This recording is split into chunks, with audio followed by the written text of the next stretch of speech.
From time to time, some families may have difficulties caring for their children. For a whole variety of reasons, from a bereavement to mental ill health or stress, parents can't always cope with the pressures of looking after a child. When this happens, local authorities may have to carry out child protection inquiries to ensure the child is protected from harm and is given the right support and care. This can often be a difficult time for family members who may feel that they aren't getting a chance to put their views across and that the local authority is making all the decisions. But there is a different way of working with families to help them. Some local authorities are offering families the opportunity to have a family group conference, or FGC, which enables the whole family to come together to work through the problems to find a solution. An FGC is organised by a local service which is independent of the social workers making decisions about the child. With guidance and supervision from an independent coordinator, the family can be supported in organising the FGC, where a plan for the care of a child can be drawn up by the family and then approved by the local authority if it is safe. To show you how this might work, we've been following one particular case in the north of England.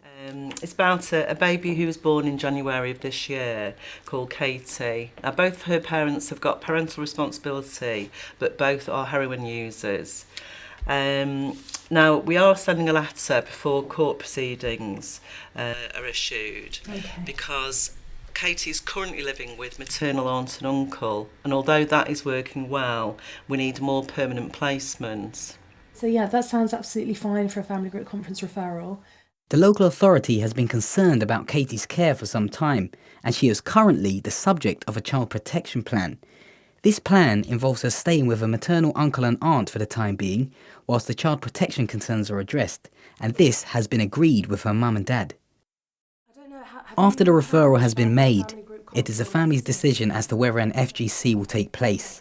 No one can be forced to have one, and the coordinator is there to help set up the FGC. The family can invite whoever they like from both sides of the family, as well as friends, supporters, community and religious leaders. I guess the next thing really is who you could imagine being there, who you think would be supportive in terms of family members, family friends. I'd like my mum there for support, and my sister. And then my brother will have to be there because he's got care. Okay.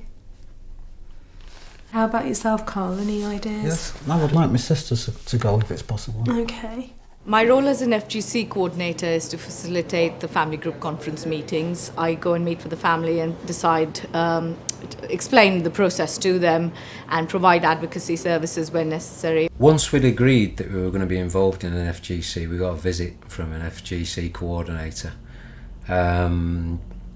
Basically what happened is she met with each individual separately to get a good true picture of their situation and what they understood from that situation. I immediately found her very approachable, open, honest and transparent.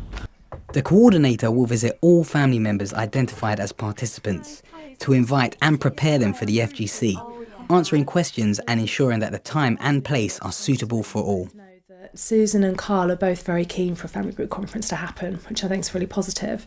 And when I met with them, I asked them who they thought were an essential part of Katie's family network. And obviously they've both said yourselves as a couple, and looking after Katie is an essential role and they'd really like you to be at the family group conference. How are you feeling about that? We just feel that we need to get the ball rolling, and get this sorted out because we want the best for Katie at the end of the day.